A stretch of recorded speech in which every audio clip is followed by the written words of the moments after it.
C'est la plus imposante structure jamais édifiée par l'homme. 15 milliards de briques et 1 million de vies humaines ont été nécessaires à sa construction.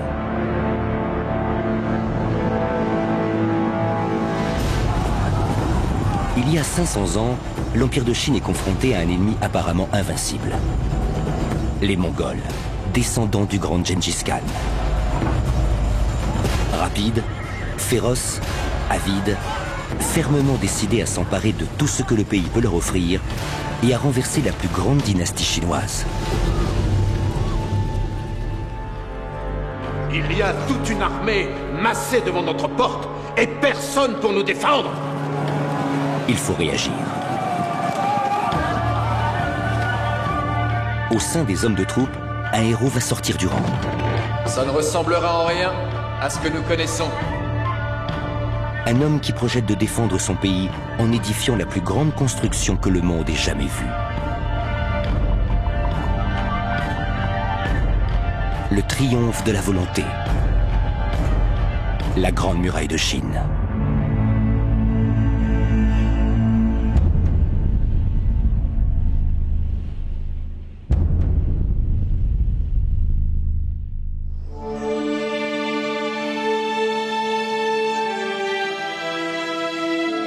Cinq siècles plus tard, la Grande Muraille nous révèle enfin ses secrets.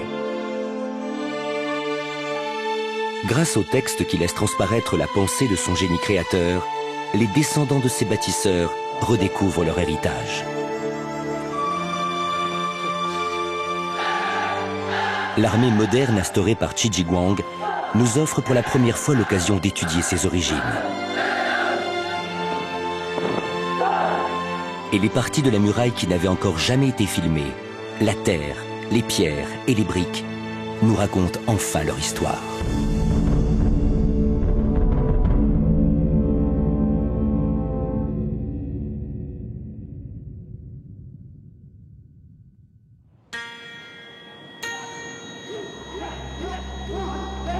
Nous sommes en septembre 1550, dans la cité interdite de Pékin. La capitale de l'empire le plus riche et le plus avancé de son époque. Parmi les élèves officiers qui passent l'épreuve des arts martiaux, un jeune homme de 23 ans, Qi Ji Huang, celui-là même qui fera construire la Grande Muraille.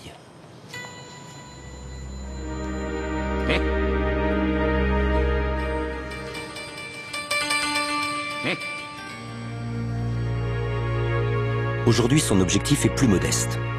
Accéder au grade d'officier de l'armée impériale.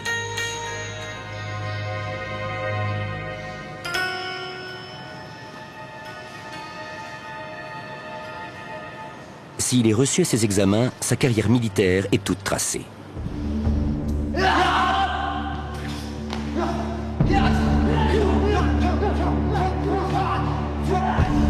Il ne sait pas encore qu'un événement va bientôt changer son destin.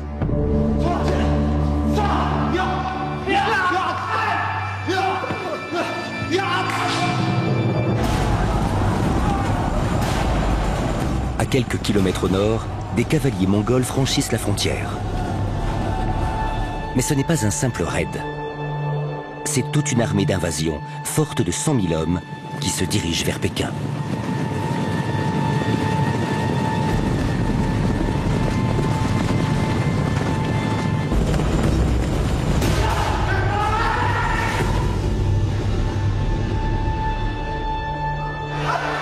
Les faubourgs de la ville sont rapidement envahis et tous les hommes sont mobilisés pour sa défense.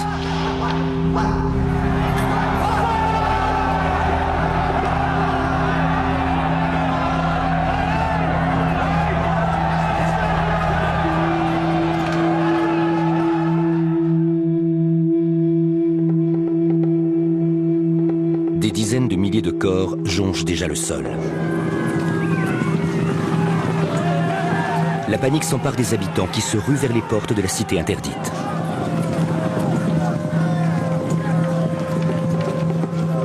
Au cœur du palais, le vacarme atteint les oreilles de l'empereur Ming Jiajing. C'est le bruit de l'humiliation, celui de ses sujets terrorisés qui cherchent un refuge.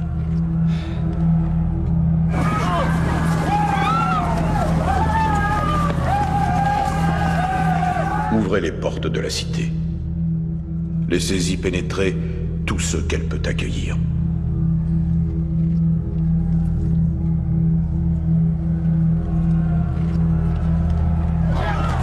Le bruit de la guerre.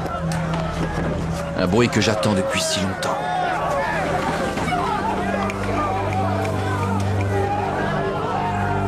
Mais cette bataille n'est pas glorieuse.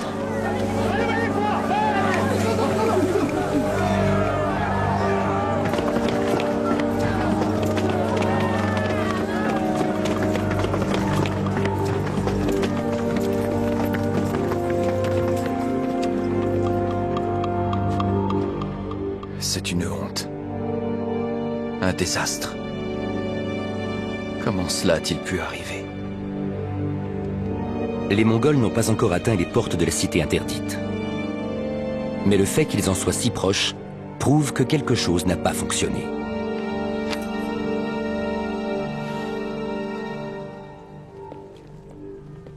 L'une des structures destinées à protéger la capitale est une muraille.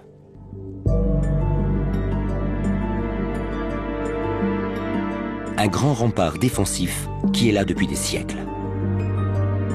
En fait, depuis l'avènement du premier empereur de Chine 2000 ans plus tôt, les dynasties successives ont élevé des murs pour décourager et contenir les Mongols. Non seulement autour de Pékin, mais à travers tout le nord du pays. Sur des milliers de kilomètres, des centaines de murs défensifs parsèment le paysage. Une réponse typiquement chinoise à la menace séculaire des Mongols. Les Mongols représentaient le voisinage le plus immédiat et la menace la plus forte.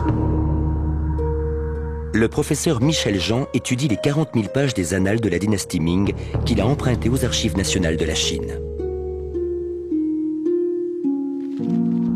Il cherche à répondre à la question qui a longtemps préoccupé les historiens. Comment un conflit avec un peuple de nomades a-t-il pu mener à la construction de la Grande Muraille? Les Mongols constituaient une menace, bien sûr, en tant que nomades sur des sédentaires chinois.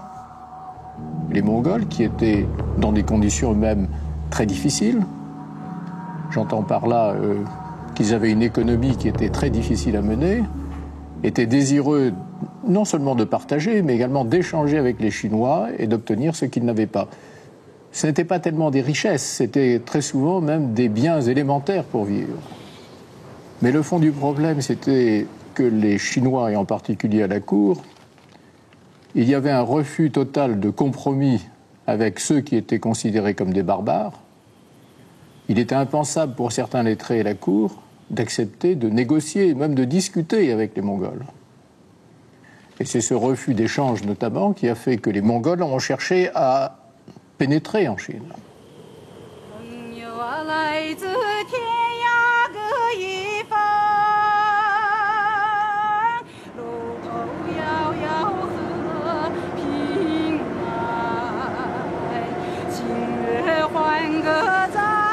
L'historien David Spindler étudie l'évolution de la Grande Muraille et les facteurs qui ont influé sur sa création. L'un d'eux est le peuple mongol.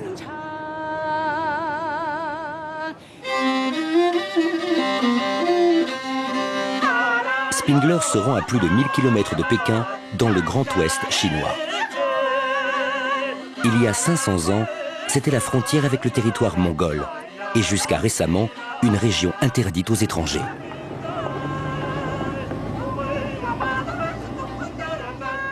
Spindler veut découvrir comment la frontière était gardée en 1550 et se faire une idée des forces qui la menaçaient.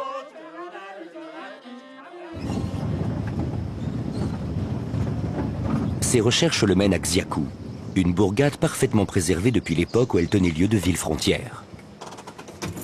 En tant que tout premier visiteur occidental, Spindler a droit à une réception officielle.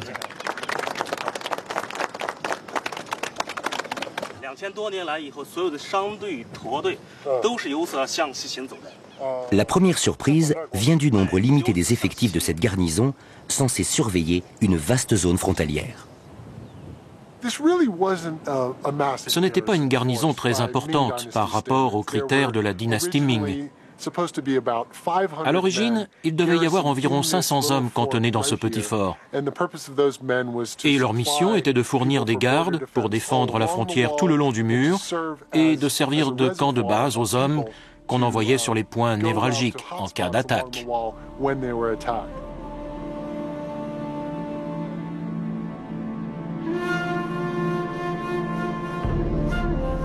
Mais la plus grande surprise vient du mur lui-même.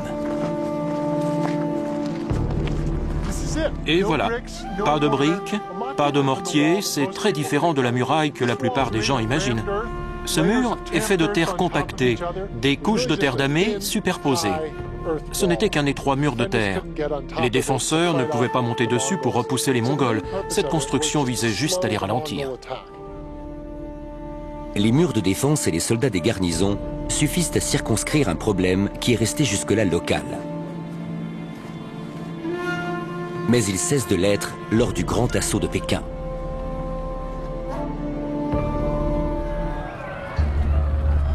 En septembre 1550, les faubourgs de la capitale sont en flammes.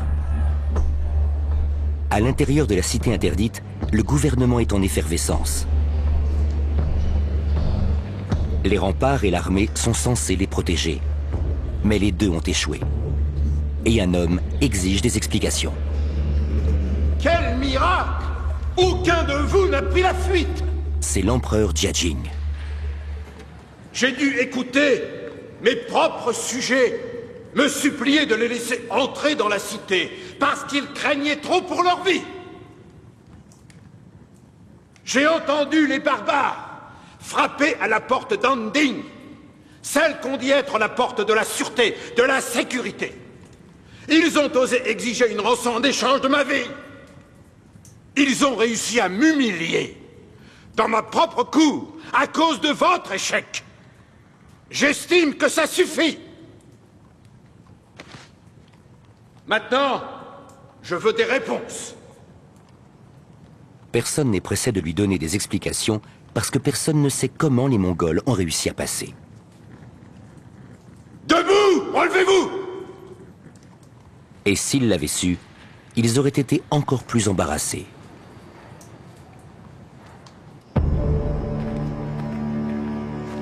David Spindler est venu à Pékin afin de savoir comment et où les Mongols ont percé les défenses de la ville. Depuis 15 ans, il tente de retrouver toutes les parties du mur d'origine afin de comparer chaque tronçon aux récits historiques de l'attaque. Depuis des siècles, les Chinois sont persuadés que la muraille qui s'étend à 100 km au nord de la capitale et qui est gardée par l'armée impériale suffit à repousser toute menace.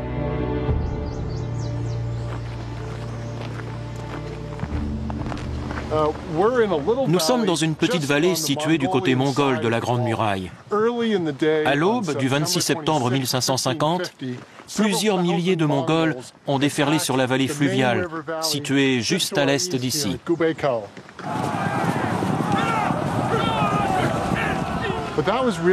Mais c'était une de leurs tactiques habituelles, une manœuvre de diversion. C'est du moins ce que les Chinois ont cru. Les Mongols ont alors envoyé une petite unité dans cette vallée. Sa mission consistait à franchir le mur, passer derrière les défenses chinoises et ouvrir la voie au gros de leurs troupes.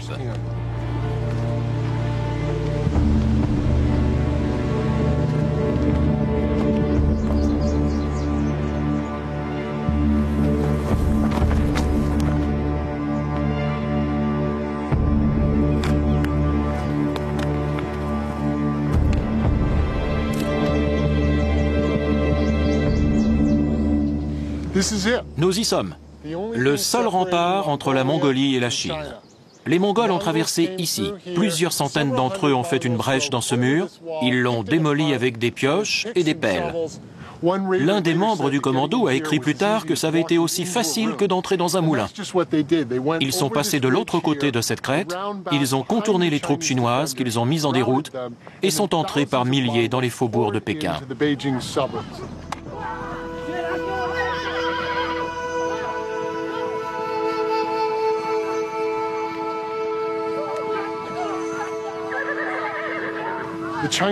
Les Chinois ont essuyé de lourdes pertes. 60 000 morts, 40 000 prisonniers et des centaines de milliers de têtes de bétail perdues.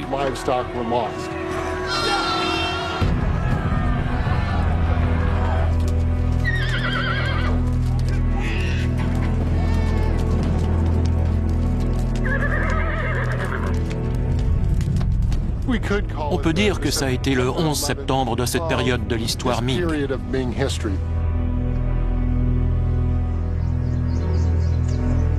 Indépendamment du fait que la muraille n'a pas résisté à l'attaque des Mongols, il n'y a aucun signe de la grande armée impériale censée les repousser. Au milieu de toute cette folie, où est mon armée? Où sont les soldats censés protéger la ville?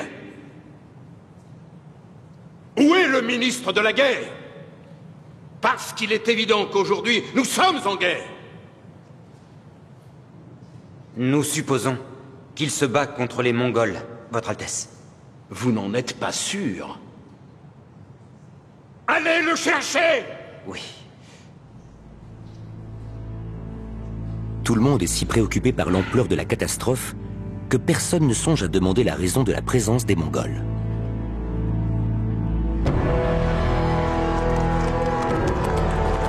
Pendant ce temps, un homme arrive dans la cité interdite.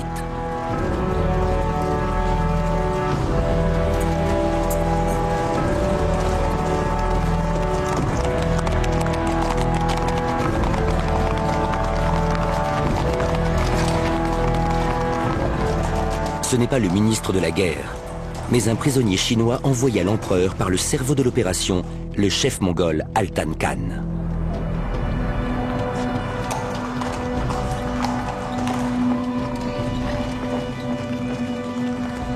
L'année précédente, Altan Khan a sollicité la reconnaissance diplomatique de la Chine et des accords commerciaux pour son peuple. Sa demande a été dédaigneusement rejetée, ses envoyés exécutés. À présent que ses troupes pillent les faubourgs de Pékin, l'équilibre des forces est radicalement différent.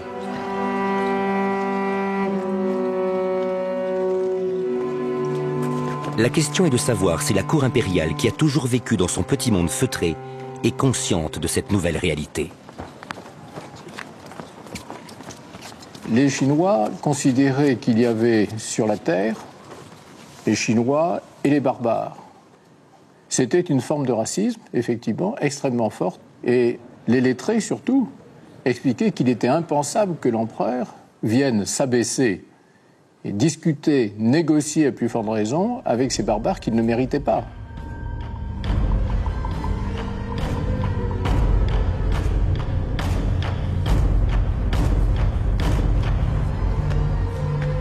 Qui est-ce?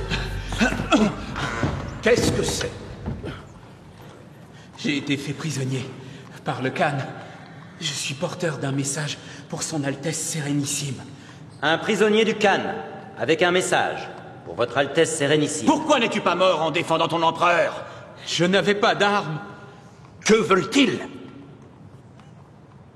C'est une demande de pourparler, avec Votre Altesse Sérénissime. En fait, une demande de négociation. Je sais ce que ça veut dire, c'est non! Elle est écrite en chinois. Et alors? Et alors, s'il s'agissait vraiment d'une requête officielle du Khan en personne, elle devrait être en mongol. Nous pouvons facilement contester son authenticité. D'autant plus qu'aucun envoyé officiel ne l'accompagne. Nous devrions en profiter pour gagner un peu de temps. En la renvoyant. Oui. Renvoyez-la. Pour changer, rendons-leur à eux aussi la tâche difficile. Pour restaurer l'ego meurtri de l'empereur, ses ministres demandent que le Khan présente une nouvelle demande de négociation dans la langue appropriée, en supposant qu'entre-temps, l'armée sera venue à leur secours. Elle n'arrivera jamais.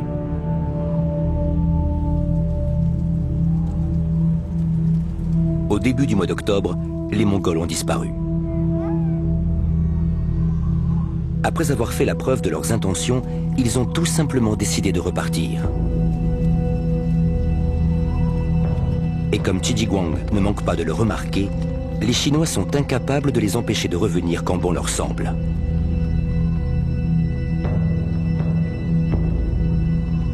C'est une humiliation qu'il n'oubliera jamais.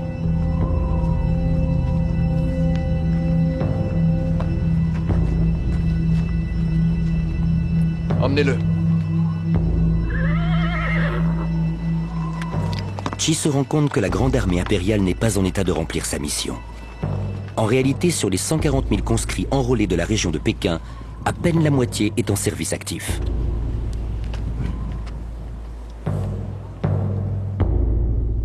Si le ministre de la Guerre a évité l'affrontement avec les forces mongoles, c'est parce qu'il sait qu'elles sont nettement supérieures aux siennes.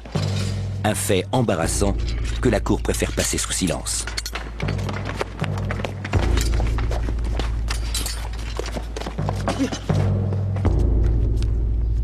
Bingbu Shangshu Dingru Hui Xunfu Shelang Yang Shujian Yozui.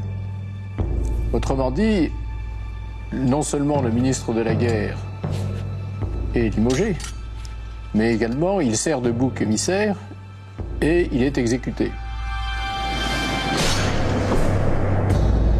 Le seul responsable, lui, on lui attribue tous les maux, d'avoir caché la vérité, de ne pas avoir fait ce qu'il fallait, d'avoir sans doute été corrompu, bref, tous les maux qu'on peut, tous les péchés que l'on peut attribuer à celui qui a été vaincu, et ce qui va permettre aux factions, d'un côté comme de l'autre, de continuer leur propre politique sans être tenus responsables de cet échec. Les annales officielles de la dynastie Ming ont été compilées bien après la chute de cette dynastie. Et comme Michel Jean ne manque pas de le noter, leur rédacteur était libre d'accuser ceux qu'ils tenaient pour responsables de ces échecs. À mon avis, je crois que le problème est venu surtout du fait que, à la cour notamment, les hauts dirigeants, les hauts lettrés, le grand secrétaire, étaient des gens qui étaient extrêmement corrompus et qui ont gardé très souvent, ou détourné carrément, les fonds qui auraient dû être attribués à la défense du pays. Soit pour l'entretien des troupes, soit même pour la construction des murailles. Pour Chijiguang, quelle que soit la cause des échecs du passé, la conduite à tenir est évidente. Si nous voulons mettre un terme à cela, nous devons nous défendre. Pas seulement ici, mais là-bas aussi. Il nous faut leur donner une leçon dont les effets se feront sentir jusqu'aux confins du monde. Chijiguang a certainement été marqué par le raid sur la capitale. C'était pour lui un affront. Il avait la fougue pour essayer de trouver une solution qui était certainement une solution non pas diplomatique, mais une solution offensive. Mais il ne pouvait pas y aller seul. Il fallait qu'il ait le soutien de la cour, il fallait qu'il ait des moyens.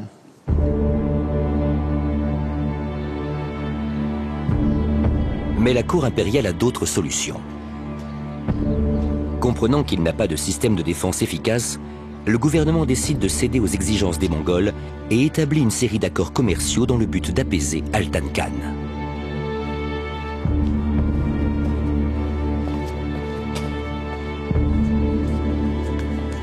L'homme à qui incombe la tâche d'inciter l'empereur à les signer est un jeune secrétaire ministériel, Zhang Zhuzheng. Secrétaire Zhang, j'ai soumis un plan à l'empereur. L'a-t-il lu? Non. Mais moi, oui. Vous ne lui avez pas montré? Non. Pourtant, j'aimerais qu'il le lise, tout comme j'aimerais qu'il lise des documents plus importants. Je ne crois pas que vous soyez habilité à en juger. Rendez-le-moi, je vous prie. Vous oubliez votre rang, maître Qi. Et à quel point une guerre irréfléchie serait dangereuse. Je crois bien connaître la guerre. Peut-être, mais vous ne connaissez pas la cour. Un projet de guerre comme celui-là n'obtiendra ni l'attention, ni les fonds nécessaires à sa réalisation. Nous avons besoin d'une solution défensive. Si vous parvenez à en trouver une, alors je vous écouterai. Qi est conscient que quelle que soit la solution choisie, ils auront besoin d'une armée plus forte. Pendant ce temps, Zhang apporte les documents à l'empereur pour qu'il les signe.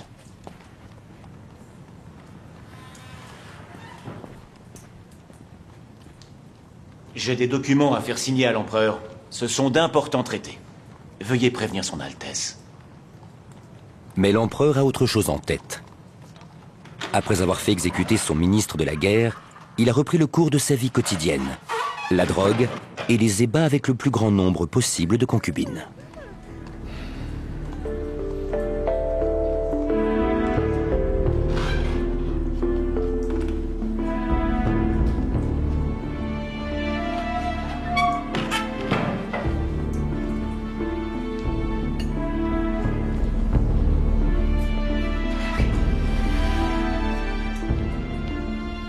Votre Altesse, puis-je vous interrompre seulement pour un court instant? Zhang commence à se rendre compte que la signature des documents risque de prendre du temps. Les accords commerciaux ne suffiront pas à les protéger très longtemps. La Chine reste à la merci d'une attaque mongole, sans avoir la possibilité de rejeter de nouvelles exigences. Zhang commence à entrevoir la valeur d'un franc-tireur, un homme qui n'est pas encore corrompu par les défauts du système. Un soldat peut-être, avec un projet. Il révise son jugement sur Qi Jiguang.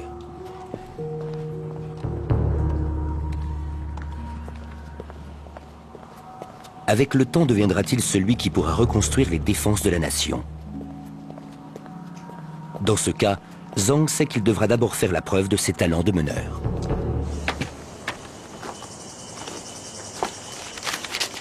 Au cours de l'été 1553, Qi se trouve à plus de 1000 km de la frontière mongole. Il a pour mission de débarrasser le pays d'une nouvelle armée d'invasion.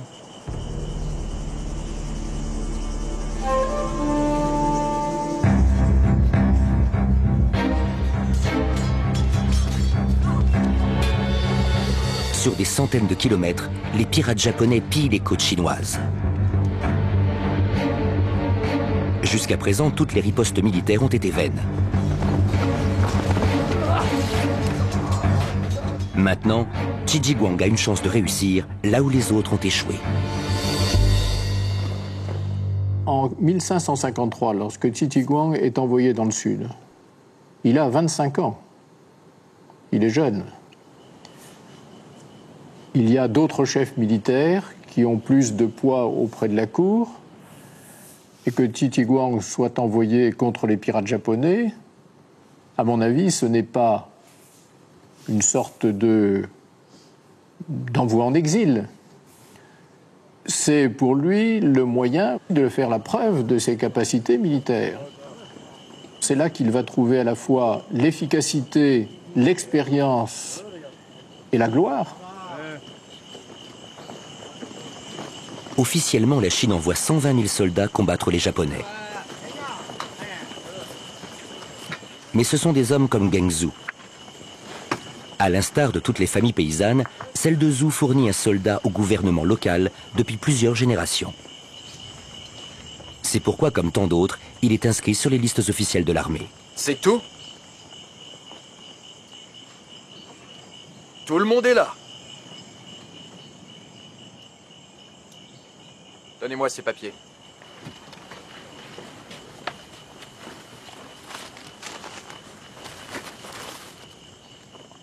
Et les armes? Où sont les armes qu'ils sont censés avoir? C'est tout ce que nous avons, monseigneur.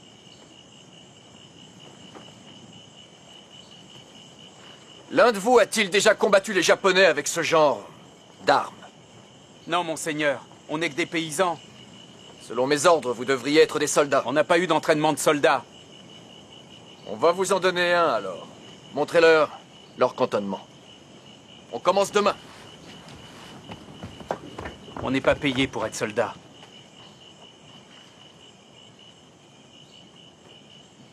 Alors vous le serez aussi.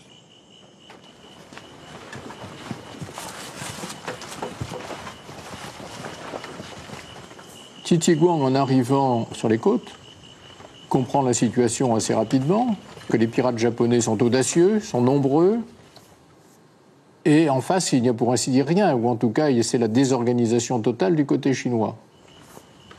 Les soldats, qui sont plutôt des miliciens et qui sont en même temps des paysans, ne sont pas armés, dispersés. Donc Titiguang va sortir un livre, Lianbing Tishi, qui va rester un manuel militaire qui va servir pour les générations suivantes.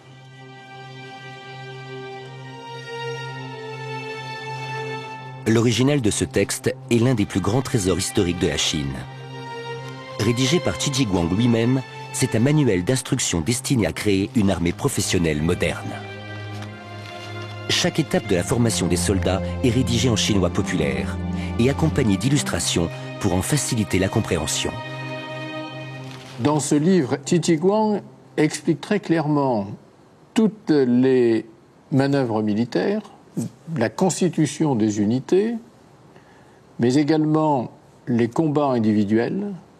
Chaque position de combat, soit de défense, soit d'attaque, est très bien décrite, enseignée, et tout ceci constitue un manuel de base qui, manifestement, n'existait pas.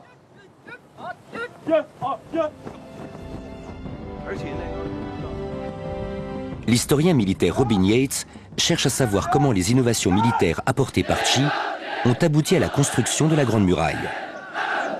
Il a été autorisé à se rendre sur une base militaire du centre de la Chine où 500 soldats lui font une démonstration d'une discipline qui fait partie de leur entraînement, les arts martiaux collectifs, un exercice instauré par Titiguang.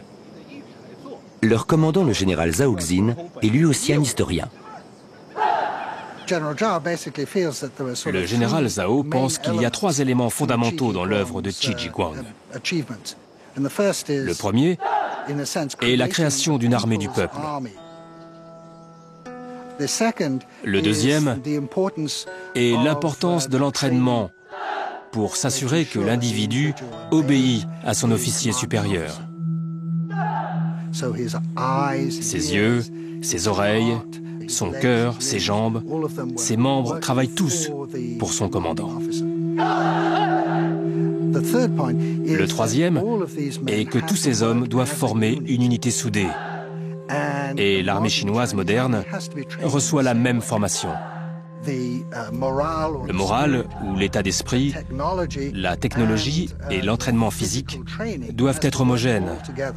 Et le principal exploit de Titiguang a été d'associer ces 3 éléments pour créer une armée moderne.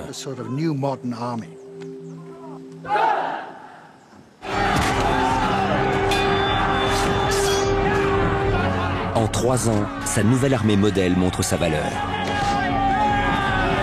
Qi fait la preuve de ses qualités de meneur en écrasant les pirates japonais. En 1567, l'occasion lui est enfin donnée de faire la même chose dans le nord contre son vieil ennemi. Les Mongols sont de retour.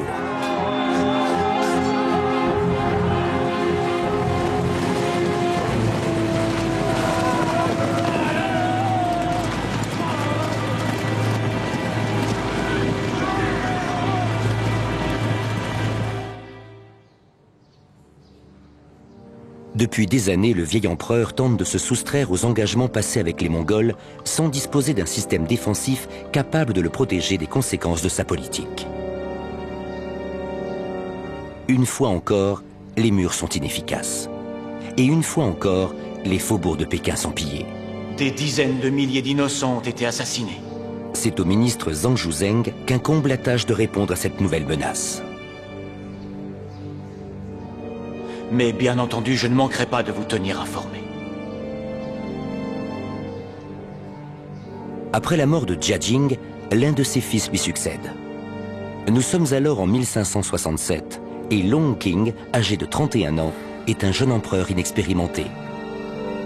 Le fait que l'empereur change était pour les Mongols l'occasion de tirer une concession d'échange toujours. C'était une bonne opportunité de se saisir de cette occasion, d'autant plus que le nouvel empereur est un être faible, sans expérience. indécis. Zhang est conscient que l'empereur compte sur lui pour résoudre le problème mongol une fois pour toutes.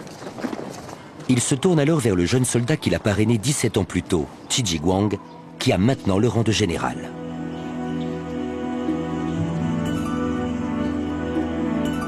À la fin de l'année 1567, ayant accompli sa mission dans le sud, Qi rentre à Pékin à la tête de son armée victorieuse.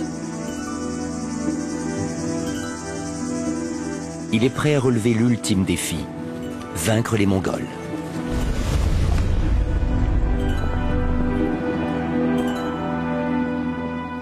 Il se souvient de sa première réaction instinctive face à leur sauvagerie.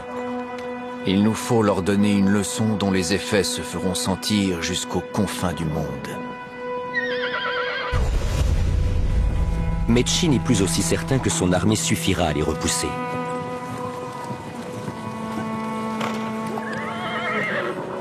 Pourquoi ne veut-il pas ce genre de politique? C'est parce qu'il estime, avec sagesse peut-on penser, que ces offensives, ces raids menés par les Chinois au-delà de la muraille étaient très coûteux, en hommes, en argent.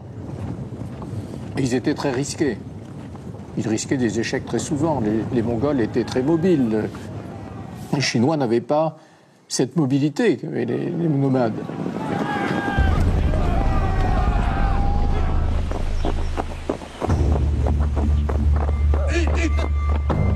Le général Zhao Xin pense que Qi a déjà trouvé un début de solution en créant son armée.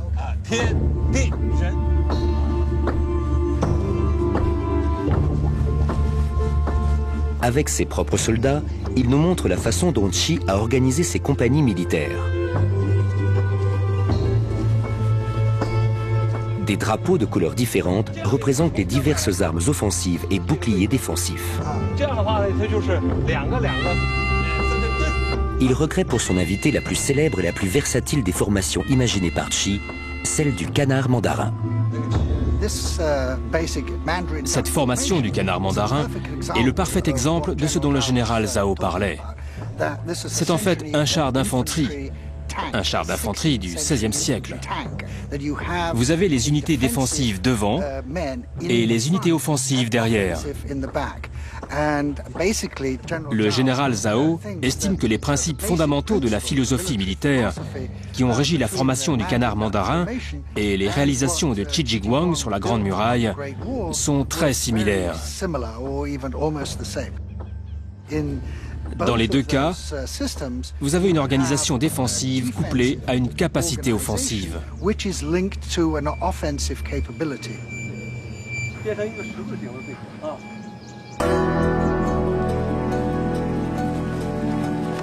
En rentrant à Pékin en 1567, Qi commence à réfléchir à un système défensif qui laisserait plus de flexibilité à ses hommes. Il doit avant tout contenir les Mongols.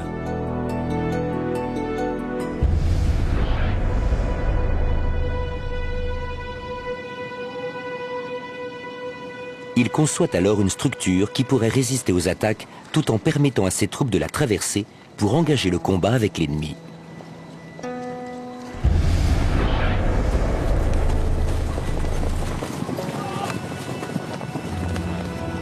Non pas un simple mur, mais plusieurs forteresses reliées par des remparts.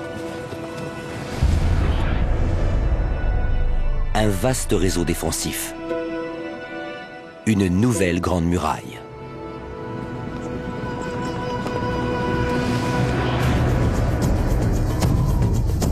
Là où il n'y a que cailloux et terre damée, il y aura un mur de briques et de pierres. Là où il n'y a que de simples plateformes de guet, il y aura des tours sophistiquées, des forteresses, avec des entrepôts, des arsenaux, des plateformes de tir, des signaux lumineux et un abri pour des dizaines de milliers de soldats.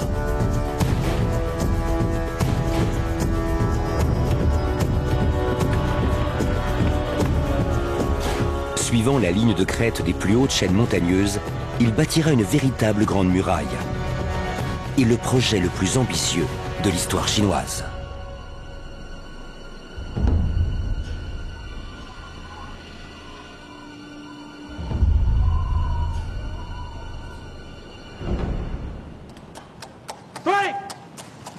S'ils veulent avoir la moindre chance d'obtenir les fonds nécessaires à sa construction, Qi et Zhang Zhuzheng doivent convaincre l'empereur.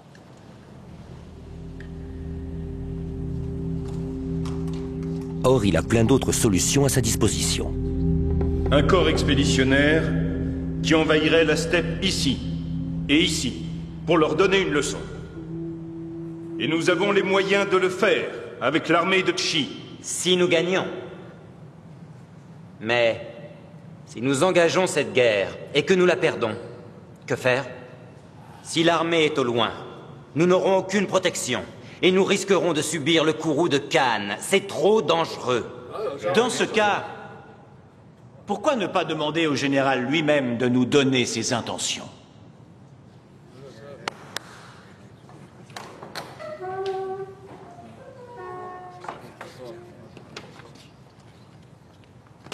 S'il vous plaît, général, expliquez-leur. Messieurs les ministres, je préfère toujours attaquer l'ennemi. Vous voyez. Alors, vous êtes d'accord avec l'idée d'une grande campagne offensive? Non. Je crois qu'il existe une solution plus efficace. Au lieu de repousser les Mongols, laissons-les venir à nous. C'est ce qu'ils font déjà et ils nous prennent tout.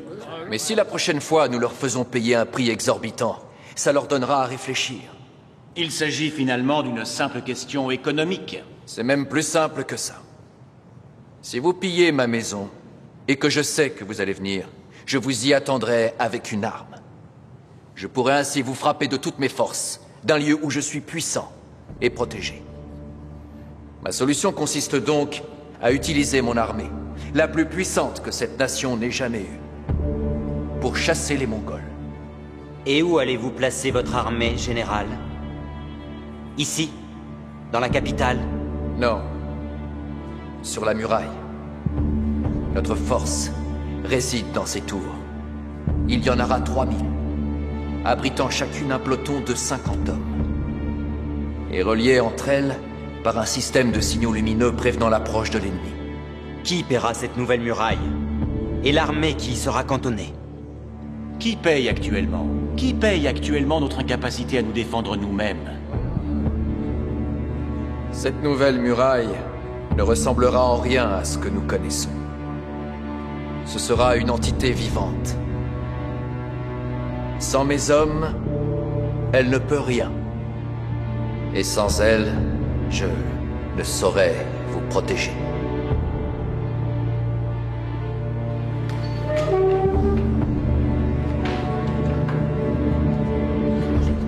Tout le monde est conscient qu'une construction d'une telle ampleur aura un coût astronomique. Mais devant la possibilité d'une solution définitive au problème mongol, l'empereur donne son accord. La muraille sera construite.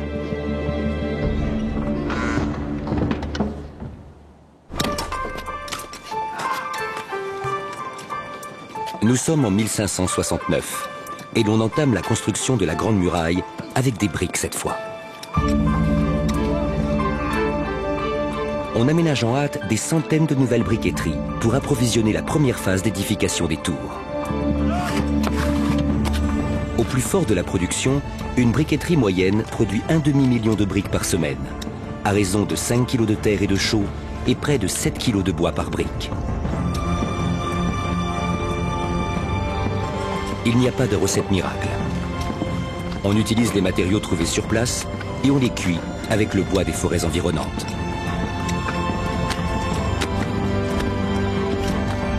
Pour avoir leur place sur la Grande Muraille, les briques doivent être de première qualité. L'avantage des briques, c'est qu'elles ont une taille standard, qu'elles sont faciles à manipuler et qu'elles permettent de construire sur n'importe quel type de terrain. On peut élever un mur sur une pente parce qu'elles sont fixées par du ciment.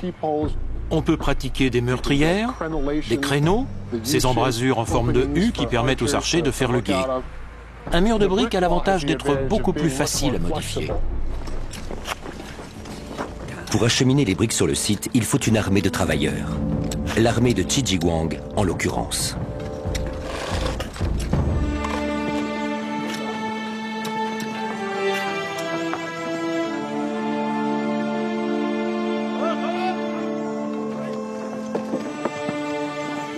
Zheng Zhou a débuté sa carrière militaire dans le sud. Il est passé du statut de paysan à celui de soldat qualifié dans la nouvelle armée modèle de Qi. Maintenant, comme des milliers de ses camarades, il se trouve sur la frontière septentrionale, assigné à la construction de la muraille.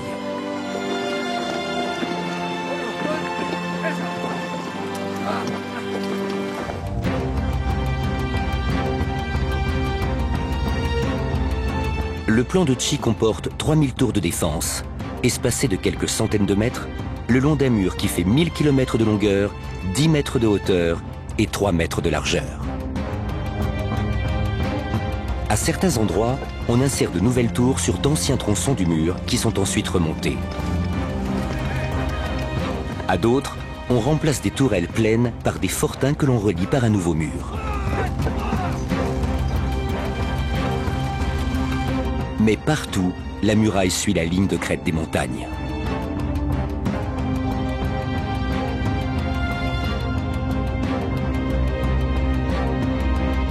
Pour accomplir cette tâche monumentale, Qi se voit accorder 5 ans et 20 000 hommes. Qi décide que pour réussir, il doit répartir sa main-d'œuvre en bataillons d'environ 250 hommes.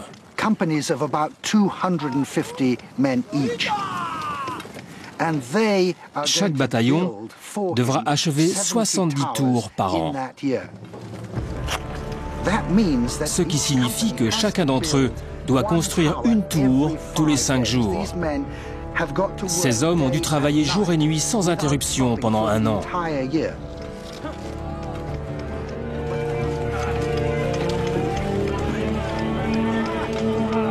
Le projet de construction de la Grande Muraille est le plus ambitieux que l'Empire Ming ait jamais entrepris.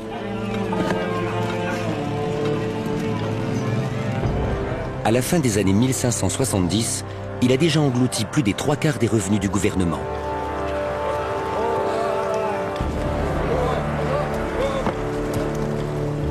Mais il y a un autre coût qui n'apparaît pas dans les comptes, celui des vies humaines.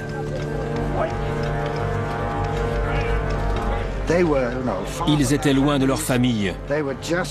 Ils travaillaient en équipe. C'était très dur, extrêmement difficile. Un travail très pénible et épuisant. La cour fait pression sur Qi. Or, il sait qu'il y a une main-d'œuvre qu'il peut pousser aussi loin qu'il le veut. C'est son armée.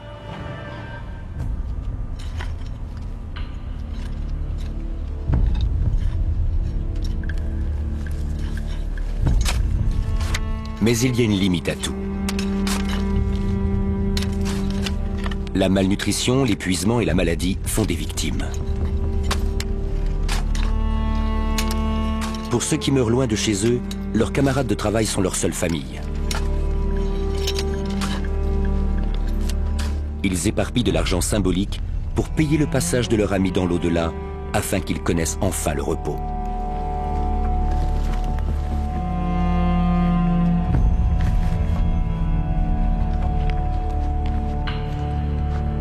Aujourd'hui, on a enterré Fong. Il venait du sud, comme moi.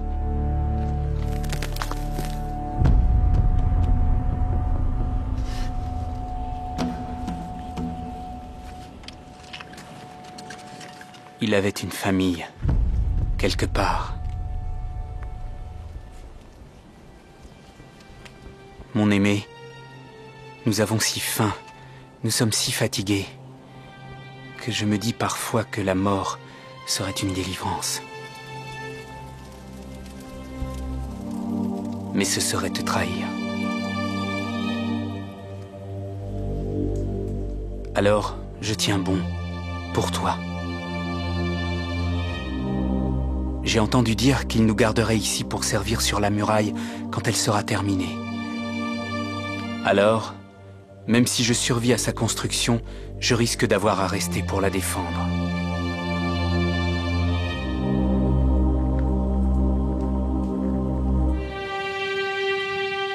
Depuis des siècles, les ouvriers comme Zheng Zhou sont les héros méconnus de la muraille.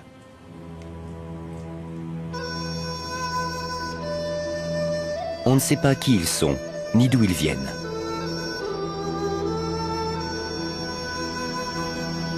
l'histoire de ces hommes est restée pratiquement inconnue jusqu'à aujourd'hui.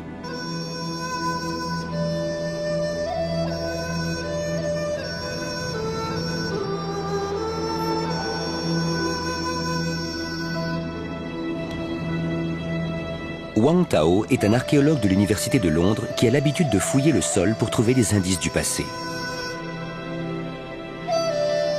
La Grande Muraille lui pose un problème.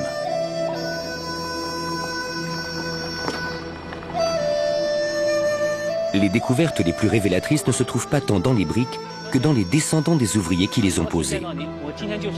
Et c'est ce qu'il est venu chercher. Près du village de Dongjiakou, situé à l'est de Pékin, il entreprend une visite guidée avec un historien local, Zhang Geshan.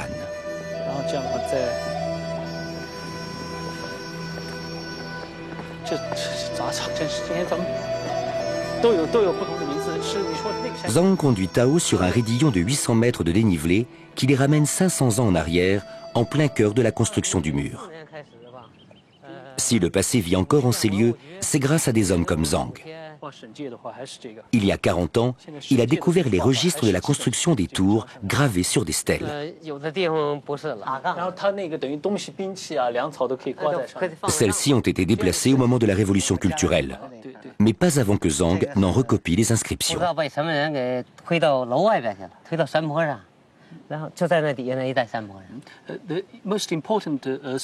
La plus grande stèle était placée dans la tour qui se trouve là-bas.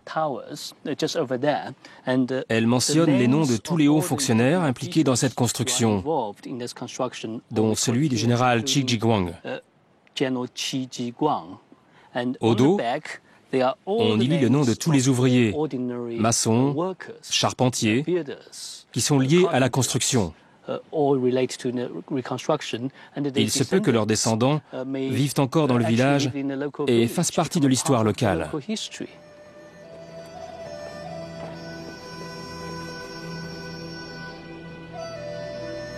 Au bout du chemin, il découvre ce qui fait la fierté de Zhang et rend cette partie de la muraille unique en son genre.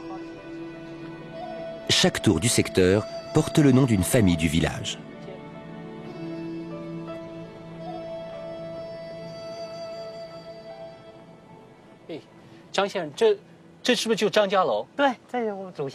Monsieur Zhang me dit que cette tour est appelée Tour de la famille Zhang. Et c'est le général Qi Jiguang qui a ordonné sa construction. Il a fait venir environ 9000 soldats du Zhejiang, du district de Jizhou dans le sud, dont les ancêtres de Monsieur Zhang. C'est pourquoi cet édifice s'appelle la tour de la famille Zhang.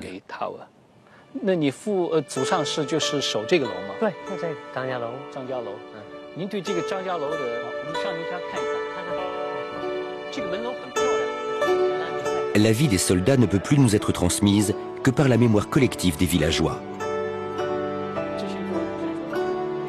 Et comme chaque famille a une tour et une histoire qui s'y rattachent, Zhang décide de retranscrire le folklore oral des villageois, famille par famille, en commençant par celle de Monsieur Loa Jianhua.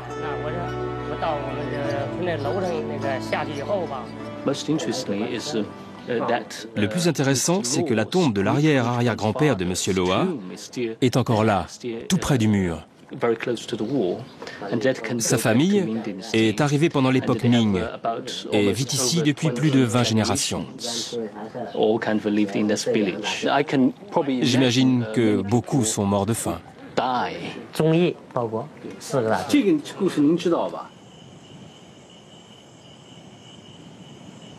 Pour une entreprise aussi colossale, il est impératif de maintenir la discipline au sein des équipes. Lorsqu'elle fléchit pour une raison ou pour une autre, il faut impérativement la restaurer.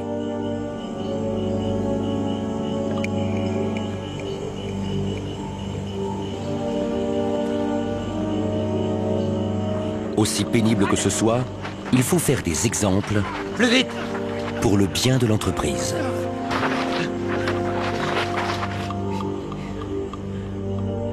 Mettez-les à genoux. Tête baissée. Dégainez vos épées.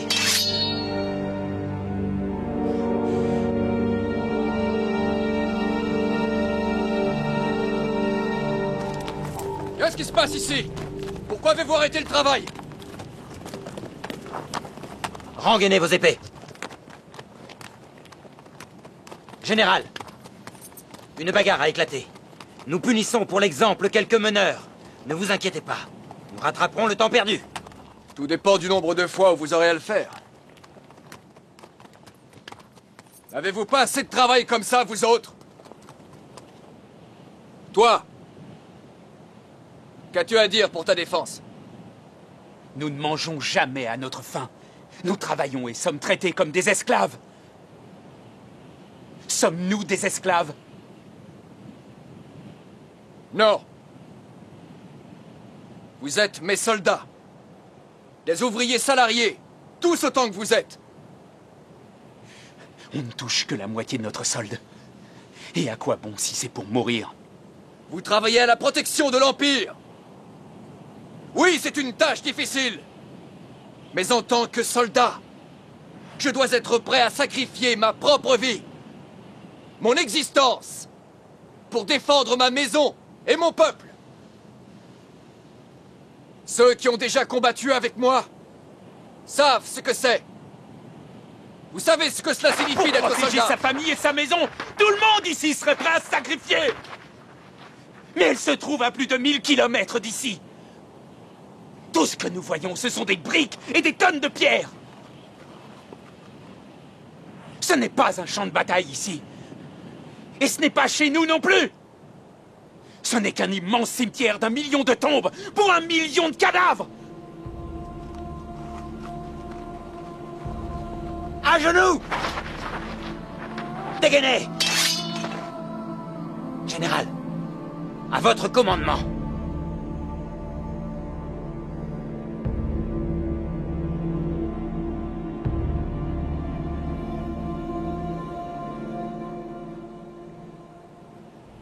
Remettez-les au travail. Trouvez-leur de quoi manger quelque part. Peu m'importe l'endroit. Ah! À vos ordres. Rengainez vos épées.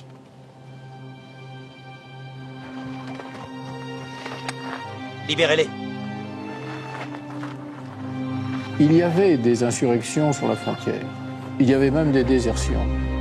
C'est enregistré dans les annales chinoises.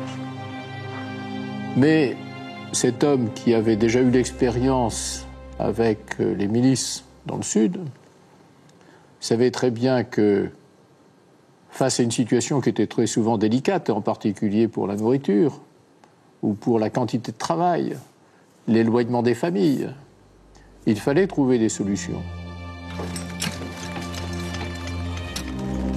Qi donne des instructions pour que les familles des soldats soient autorisées à les rejoindre et à s'établir le long de la muraille.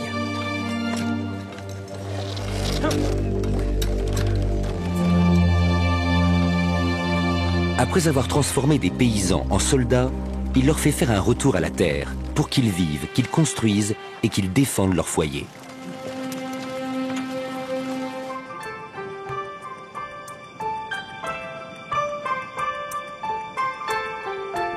En 1575, les premiers tronçons de la muraille de Qizhiguang sont achevés. Son rêve est devenu une réalité tangible et imprenable.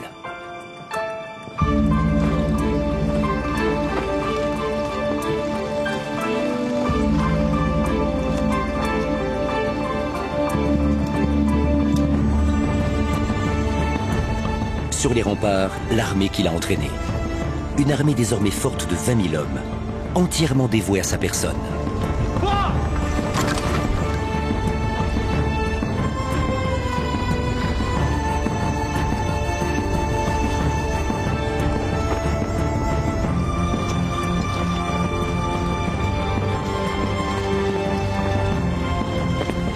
Le jeune soldat qui avait rêvé de servir l'Empire a créé son plus formidable système de défense.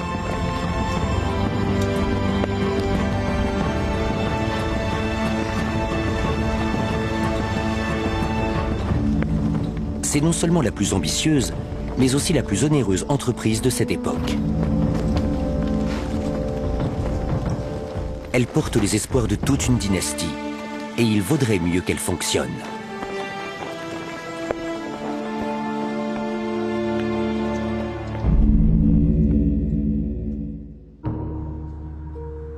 Les archives de Pékin renferment une remarquable collection de cartes qui révèlent l'organisation des systèmes de défense de la Grande Muraille de Qi. Alors sur cet atlas de cartes de l'époque Ming, on voit très clairement le dispositif qui était en place et qui montre que cette Grande Muraille était un ensemble extrêmement complexe. Face à une passe qui est ici dans le nord-ouest, une passe par laquelle les Mongols peuvent s'introduire, en force bien sûr, il y a pour commencer des tours de veille, pour signaler leur approche, pour la surveiller, pour renvoyer le message, l'information vers les autres lignes arrières qui comprennent une première ligne de muraille et une deuxième ligne avec des tours, avec des bastions, qui constituent l'essentiel du dispositif et que les nomades doivent franchir. Et en arrière, soit des villes fortifiées, soit carrément des forteresses avec des unités militaires qui sont là pour intervenir là où les envahisseurs se présentent, où les cavaliers ont forcé la muraille. Il y a une flexibilité pour envoyer les troupes dont on dispose là où il faut et pas n'importe où, parce que les tours de veille, les tours à signaux, les premiers éléments ont localisé l'agresseur. On sait qu'il est là et pas ailleurs, donc on se concentre sur cet adversaire. Alors il faut que chacun ait son rôle, un rôle qui est apparemment simple, mais qui dépend des autres éléments. Alors c'était un mécanisme très complet, et il y avait certainement un entraînement, des ordres extrêmement stricts pour que tout ceci fonctionne jour et nuit, par tous les temps. Zheng Zhu fait maintenant partie de la ligne de défense, dans une unité d'observation postée devant la muraille. L'une des plus grandes innovations apportées par Qi est celle des coulevrines, copiées sur les canons occidentaux et fabriquées en Chine. Elles font désormais partie intégrante des défenses de la muraille. Le travail de l'unité est d'intercepter et de ralentir les attaquants tout en avertissant les soldats postés sur la muraille. Personne ne sait dans quelle mesure ce nouveau système fonctionnera. Mais en ce jour de mars 1575, surgit de la steppe l'occasion rêvée de le découvrir.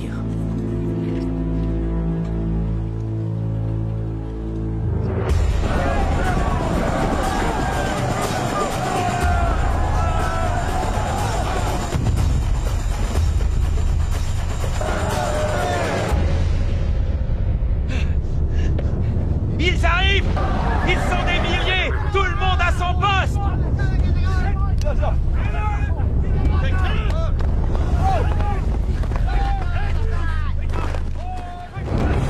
Tandis que les Mongols chargent les défenses extérieures, sur la muraille, le signal d'alerte déclenche une réaction bien rodée. Ils arrivent!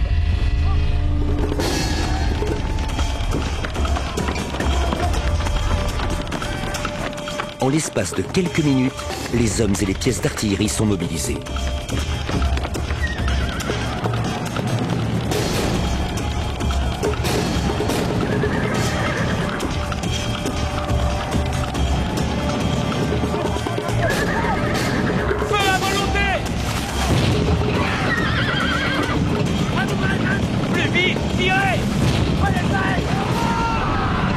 Rechargez! Rechargez!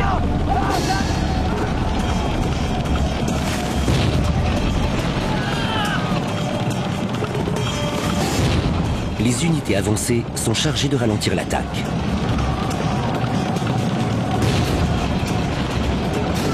Mais les Mongols convoitent un plus gros butin. Les habitations qui entourent la ville de Dongjiakou, la même où Qijiguang est stationné.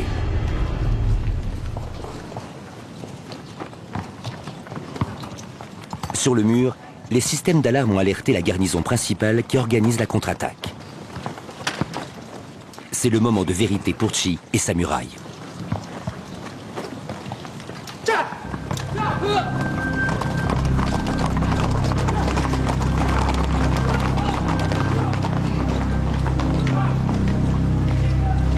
On ignore si les Mongols ont tenté d'escalader le mur ou de faire une percée dans une portion inachevée de la muraille.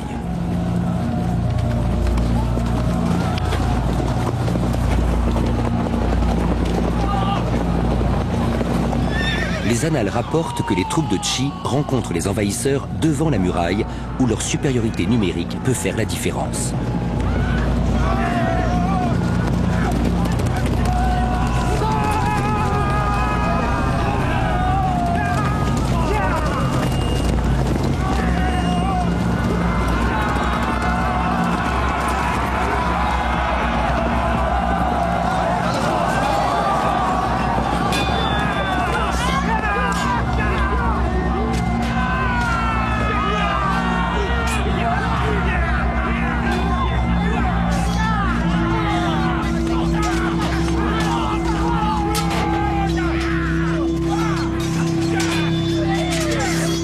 L'histoire mentionne aussi la prise de prisonniers mongols, parmi lesquels le frère de Chang Hang, leur chef.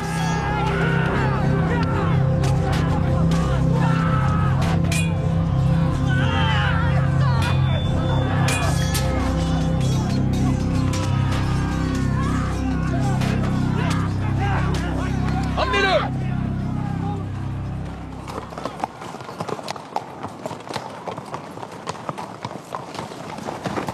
La bataille de Dongjiakou est un moment clé pour Qi Jiguang.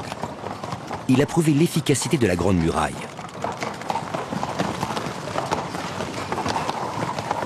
À la tête de ses hommes, il a remporté la victoire.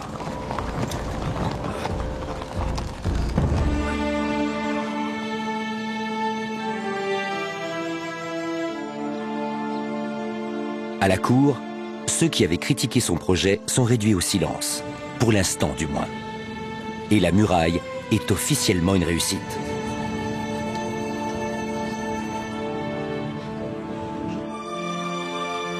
Pour son héroïsme personnel, Qi se voit récompensé par 2 kilos d'argent et la gratitude personnelle de l'empereur. C'est un début encourageant.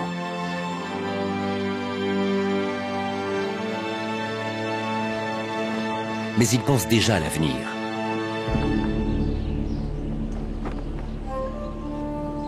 Quand sa muraille sera entièrement terminée, il sera le gardien du nord de la Chine, avec la possibilité de devenir plus qu'un simple général.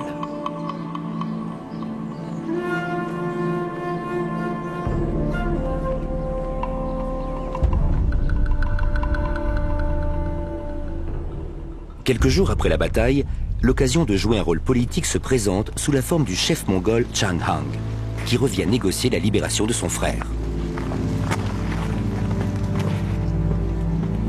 Est-il encore en vie? Oui.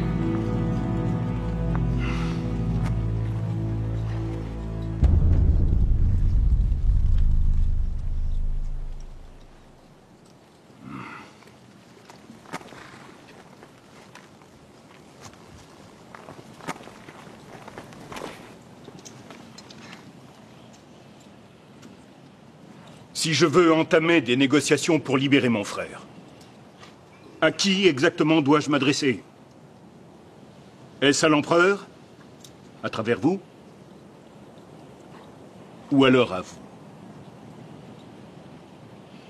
À moi. Quelles sont vos exigences en échange de sa liberté? Votre frère est libre de partir. Si vous nous libérez de votre présence. Si vous pouvez nous garantir que nous n'aurons plus à vous traquer, à vous pourchasser et à vous combattre, alors oui, il est à vous.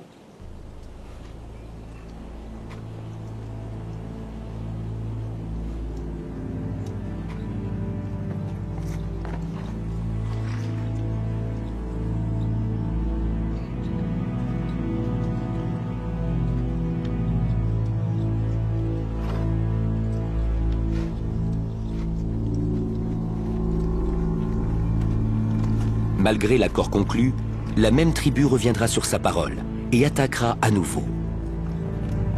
Et à nouveau, la muraille sera la plus forte.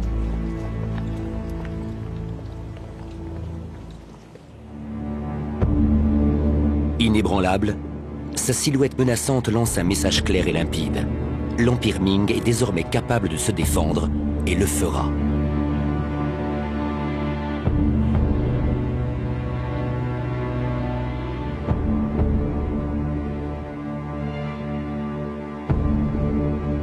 Au fil des années, cette toute nouvelle sécurité fait apparaître des changements sur la frontière. Les premiers signes de paix.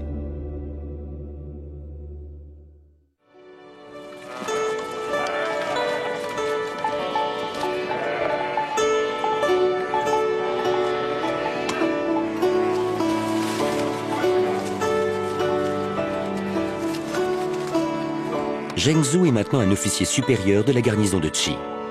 Sa famille habite le village implanté au pied de la muraille. Ils font partie d'une nouvelle population frontalière en pleine expansion.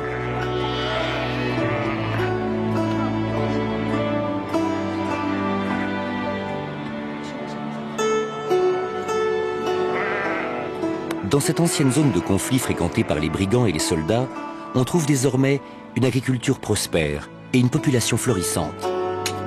Les dividendes de la paix instaurée par la Grande Muraille.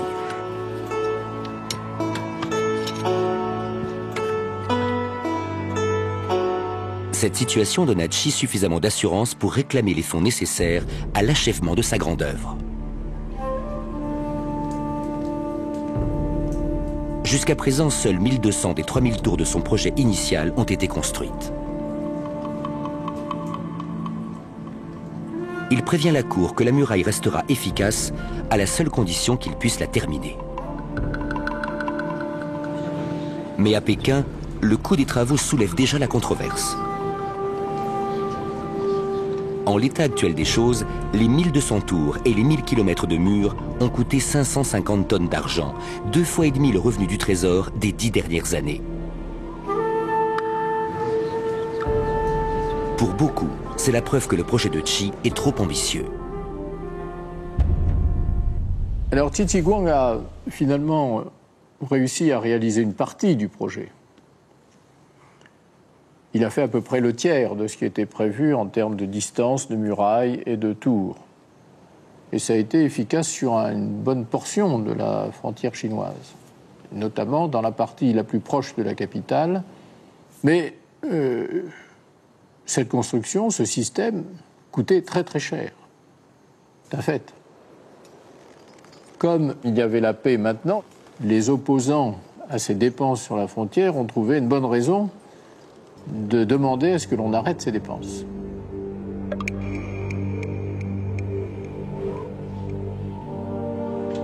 Inconscient des préoccupations de la cour, Qi pense déjà à la prochaine phase de son projet. Il se tourne à nouveau vers l'homme qui le soutient depuis toujours, celui qui tire les ficelles pour lui fournir des fonds, le grand secrétaire Zhang Zhuzheng. Mais plus Qi en demande à Zhang, plus Zhang tente de le satisfaire, et plus la cour considère leur pouvoir comme une menace.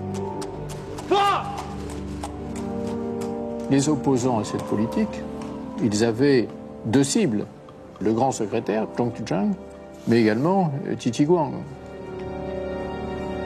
Il est facile de faire naître la crainte d'une conspiration dans l'esprit d'un jeune empereur impressionnable qui vient d'accéder au trône. Alors, il est fort possible qu'il y ait eu effectivement des bruits, des rumeurs, des arguments pour essayer d'appuyer la démonstration des opposants justement sur cette conjugaison de deux talents, l'un politique, l'un militaire, de dénoncer un complot qui sans doute n'existait pas. Et ça a suffi, étant donné la proximité de certains membres de la cour auprès de l'empereur, à faire que le doute s'est installé et a mené à certains résultats. Ceux qui souhaitent détruire l'alliance entre Qi et Zhang ont besoin de preuves contre eux. Et ils en trouvent dans les rapports financiers de la Grande Muraille. Monsieur le grand secrétaire. J'espère que vous n'allez pas me réclamer plus d'argent. Je ne peux pas vous aider. Savez-vous ce qu'on raconte sur moi? Le grand secrétaire Zhang a osé tromper la personne de l'empereur. Il a accablé le peuple d'impôts, accepté des pots de vin, vendu les bons offices du gouvernement et a promu tous ses hommes de main. On parle de vous, en l'occurrence. Qu'a-t-on à dire sur moi? J'ai répondu Ces hommes assurent la sécurité de l'Empire et de votre personne impériale, votre Altesse Sérénissime. Que veulent-ils? Ils demandent une protection, mais tout cela a un coût. Elle n'est reconnue que lorsqu'elle fait défaut. Alors dites-leur. Dites-leur qu'il nous faut plus de tours. N'y pensez même pas. Je suis actuellement sous le coup d'une inculpation pour corruption. Vous l'ignorez? Il ne reste plus qu'à la signer. C'est à l'empereur que revient la décision.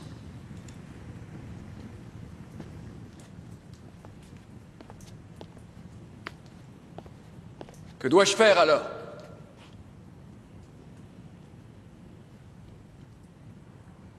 Si j'étais vous, je garderais mes distances.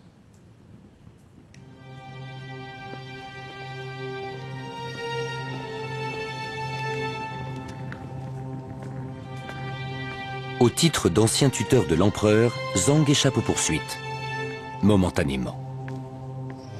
Mais au cours des années suivantes, les alliés de Qi sont la cible de nombreuses attaques, jusqu'à ce que, épuisé par cet état de tension permanente, Zhang Juzheng meurt.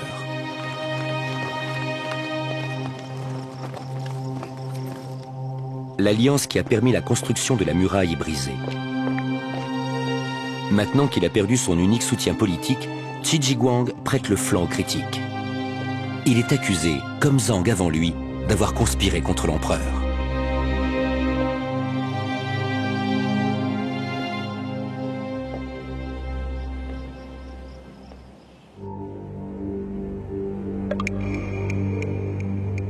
En place! 1, 2... Dans les années qui suivent la mort de Zhang, la vie sur la muraille se poursuit normalement pour les soldats comme Zhang Zu. Mais à Pékin, les ennemis politiques de Qi ne sont pas restés inactifs. Et ils sont prêts à agir. À présent, son ambition inspire tant de crainte à l'Empire qu'il est prêt à se débarrasser de lui. Vous deux, occupez-vous du cheval!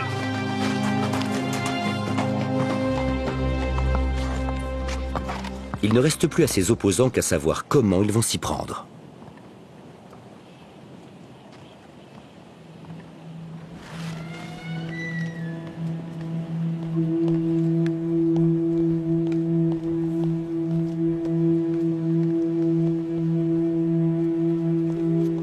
S'ils peuvent faire la preuve de sa trahison, Qi sera traduit en justice et sa disgrâce publique sera suivie d'une exécution privée.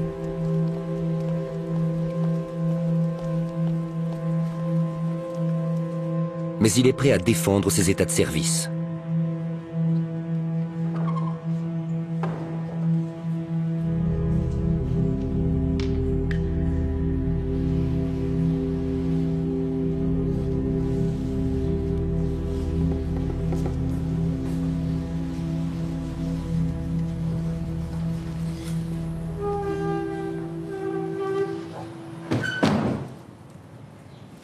Le commandant de la région Nord, Qi Jiguang, est démis de ses fonctions avec effet immédiat.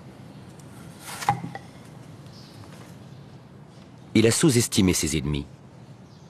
Il n'y aura pas de procès, aucune occasion de dire la vérité au tribunal. Il est juste discrètement congédié.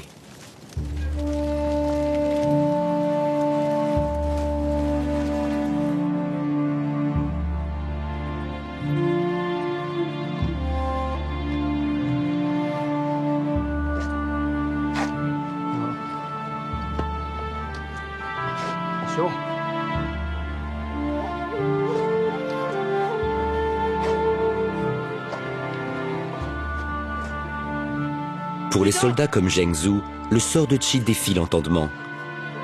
Ils perdent leur père.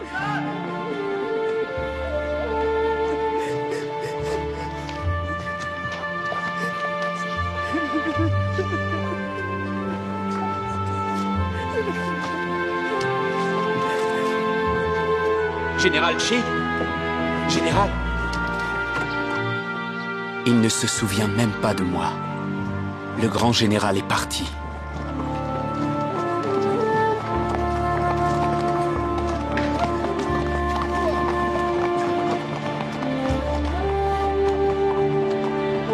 Qi Jiguang se retire dans sa ville natale. Moins d'1 an plus tard, il meurt. Il laisse derrière lui 1000 km de remparts et de tours, la ligne de défense la plus complète de l'histoire chinoise.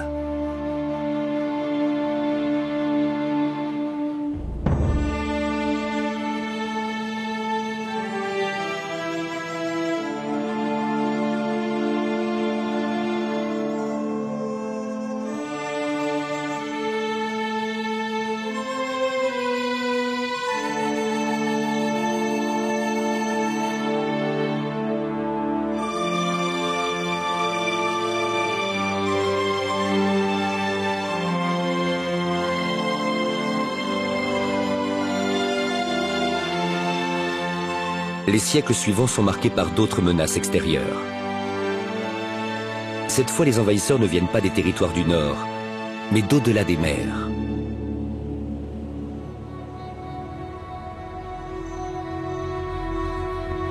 C'est ainsi que pendant des centaines d'années, la muraille est laissée à l'abandon.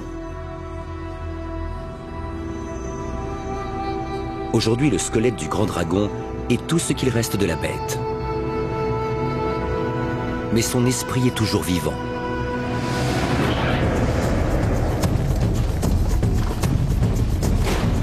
Non seulement dans les briques et les pierres, qui sont maintenant restaurées sur des centaines de kilomètres, mais dans la grande muraille de fer et d'acier, l'armée moderne qui protège la Chine d'aujourd'hui.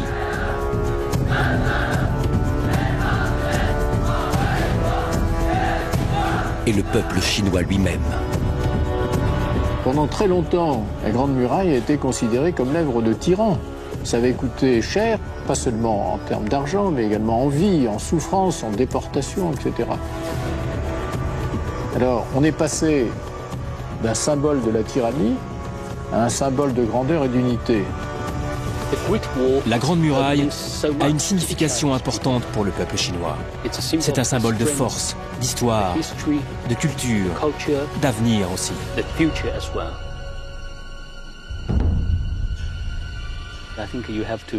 Et je crois que c'est un merveilleux exemple de réussite pour le peuple chinois.